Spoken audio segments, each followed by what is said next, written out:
Hi, my name is Louis Kerner and I'm a real estate investor. We're going to discuss several ways of stopping a foreclosure. A lot of homeowners, just like yourself watching this video, have either lost income, the mortgage payment increased due to an interest only or adjustable rate increasing, home is worth less than the mortgage owed, etc. Because of that, you submitted a loan modification request. So let's talk about the loan modification process.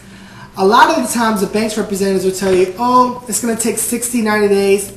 Then when it's over 90 days late, the bank sends in the mail a loan modification denial. And now the bank is putting you on notice that it will proceed with a foreclosure. Notice of default. If you receive this notice, then you really need to act quickly. It's really backwards how these banks work, but once the bank denies a loan modification, the next step is for the bank to go after their collateral, which is the property. The bank will start the foreclosure process with a notice of default. This notice varies from state to state. For example, the timeline for California, once the homeowner receives the notice of default, it would normally take 90 days for the foreclosure to take place. Again, this varies from state to state. Some states are quicker with the process and some states are longer with the foreclosure process. Consult with your local bankruptcy attorney for the foreclosure timelines within your state. The following steps will educate you and give you an understanding of where you stand with the foreclosure process. Bringing the loan current. This can be a possibility if you're just a couple months behind. By bringing the payments to current will stop the foreclosure with the bank, but more than likely you're more than 2 months behind, and if you are able to bring it up to date, you will have to make your regular mortgage payments. In a lot of cases, this is not possible because if you were able to make your mortgage payment, you wouldn't have fallen behind in the first place. So here's the next step, bankruptcy. You can consult with a bankruptcy attorney. I would recommend the attorneys who are free of charge. There's plenty of these attorneys that do not charge a consultation fee. Make that appointment. I suggest you write down all your questions beforehand. Ask as much about the bankruptcy process pertaining to stopping the foreclosure. Some of the questions you can ask, for example, can be, can the bankruptcy stop the foreclosure and modify my mortgage loan?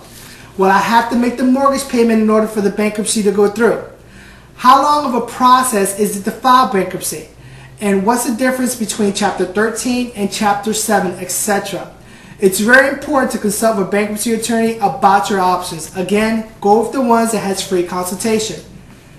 Deed in lieu. This option is just like a voluntary foreclosure. The effects on your credit would just be like a foreclosure. Basically, instead of the bank following with the foreclosure process, you, as a homeowner, you're signing over the deed to the mortgage company. Now, this can only work if you're dealing with just one mortgage company. Again, the effects to you is just like a foreclosure on a voluntary basis. There's the repayment plan. This can be difficult to be approved. Being that the bank has already declined your loan modification, by declining the loan modification, the banks are in the position that you, as a homeowner, cannot afford to make the monthly mortgage payments. This is what you have to do. Call the bank, speak to a representative, and be personal with that representative. Explain to them the situation you're in, whether, for example, it can be the fact that you were expecting to refinance your mortgage, but the programs you once qualified for are no longer available. You could also say something like, give me the opportunity to save my home, put me on some type of repayment plan until I can submit more paperwork for the loan modification approval. Now, it really depends on the bank's policy and the representatives you're speaking with. You have to understand these representatives are on their 9 to 5s. They're dealing with files after files. The banks are dealing with like a tsunami of homeowners, thousands upon thousands in the same situation you're in. So if that representative is being difficult, hang up and call again. There's hundreds of representatives you can talk to. Find the one that's going to work with you. Now, if you are approved for the repayment plan, you will be expected to pay your regular mortgage payments. And you have to negotiate just to pay your regular mortgage payment. The banks will send you your paperwork to sign, and you are given a deadline in reference to sending your first payment. I recommend, if you can make that payment, to do so. This will place a hold on your foreclosure and buy you a little bit more time. Normally, another 2 to 4 months, which will give you more time to do research on your situation.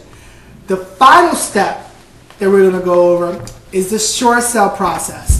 A short sale is basically asking the bank to settle for less than what is owed on the mortgage note. The reason you're asking for a short sale is because you feel that your mortgage is more than what the home is worth.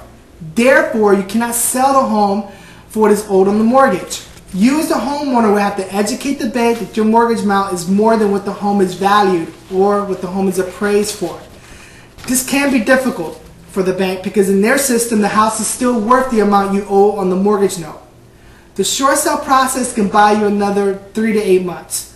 You have to understand with this process is like a catch-22, to be honest with you, because either way you're losing your home. Whether it's foreclosure or short sale, but you have to put yourself in a situation where you can reestablish yourself a lot quicker, and you can do that with the short sale process. With the short sale, you really have to understand you're dealing with the inevitable. You're losing the home, but you want to be able to lose your house in a way that will benefit you and your family the most. While going through a short sale, save your money, being that you're not making mortgage payments and prepare to rent, etc. The short sale process can be a difficult process or an easy process.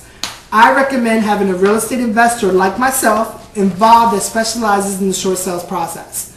I want you to have the understanding on what stage you're in deciding on how to deal with the situation you're in as far as your foreclosure. If you're ready to start the short sale process, I'll be happy to bring you on as a client. My services are free of charge. Here's what I want for you to do next. For your free report, which will give you more details and more steps on how to stop foreclosure, go to www.helpwithmortgage.com or call me at 1-888-904-8585. Fill out your information on the website here. Check your spam and your bulk mail for your free report. Again, this is Louis Criano. I'm a real estate investor, and I hope this video was helpful.